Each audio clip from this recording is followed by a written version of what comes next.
Hey everyone, Dr. Brian Capra here from Genesis Chiropractic Software. Today I have a special guest, Dr. Nick Silveri from LVRG Media. We're going to talk about the three most important things every chiropractor should know about content marketing.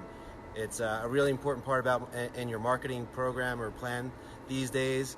It's kind of new-ish, but it's really a lot of confusion around what does it mean and how do you do it, what's really most important. So we have Nick. Nick, thanks for joining. I appreciate it, Brian. LVRG Media is an awesome company. We work together at Genesis with LVRG Media.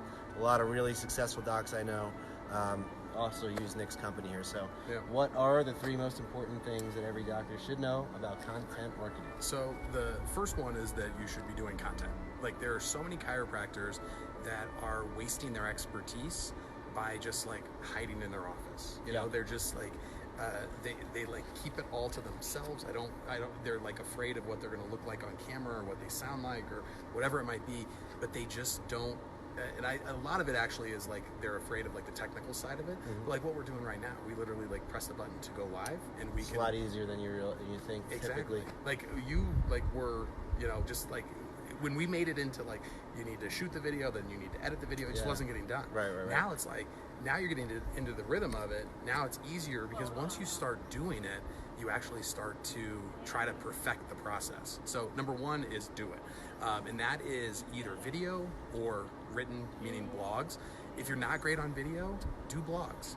If you're not a great writer, do videos. If you can do both, do both, because blogs are going to really work for Google searches when people are searching for things. Videos are going to be great because you can push those out on the platforms where the attention's at. So Facebook Lives, Instagram Lives, YouTube, all those things. Number two is you've got to make sure that if you're creating the content, that you're actually doing something with it. So if you just put it out on your Facebook page that has like 400 likes on it, probably about 40 people are going to see it, and they already know you. It's like your mom and your friends and your buddies from chiropractic school. And so it's not always that useful to just like post it on your Facebook page. You've got to put some paid traffic behind it, which means you've got to put some money to boost it out to an audience around your practice. And even if you just draw a circle of 5 miles around your practice, put $10 behind it, it'll get shown to 1,000 people. If you change one person's life because they didn't know that chiropractors could help with migraines, that's a game changer for that person's life, right? And then you think about the referrals you might get from 100%, right? Exponential.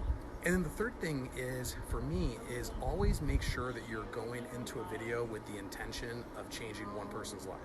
So if you go into it and you're hoping that like 100,000 people see it and like 50,000 of them come in as patients, that's not going to happen. But if you go into it and saying, like, whenever I think of a video, I'm always like a migraine video. I think of a patient that I changed their life by helping them with migraines. And I act as if I'm explaining to them for the first time. And you know that light bulb that like goes off in somebody's eyes when they get it, when you're just like, oh, like you understand what chiropractic's all about. I think about what it takes to get that, and I try to get that through to the camera. And when I'm talking to the camera, like I'm looking straight at the camera, and I'm trying to look at one person and make one person's life better. And when you have that kind of intention, that's what ends up leading to more people being influenced by it. And if you find a video that works, if you find a video that's getting lots of likes and comments and shares, put more money behind it. Right. And you keep putting money behind it until enough people have seen it to where it just starts to die down, and then you can do the next one. Yeah. But you gotta going back to number one, you gotta get your reps in to get comfortable in front of the camera. This is my 10 millionth video.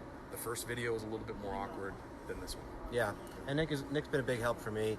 Just, first of all, we're working together, just getting out there, like you said, rather than trying to make a big project out of every video and getting the tripod set up perfectly and the lighting perfect. You've seen my videos, they're not super high tech. Just getting out there and getting them done.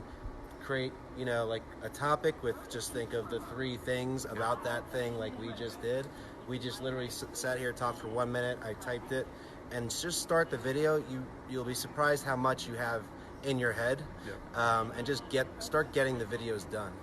And cranking them out there. And you can always turn video into a blog too. Correct. And think about it on the, I'm a StoryBrand certified guide, and so I'm always thinking about like, what's in it for the hero. Like, you're the guide.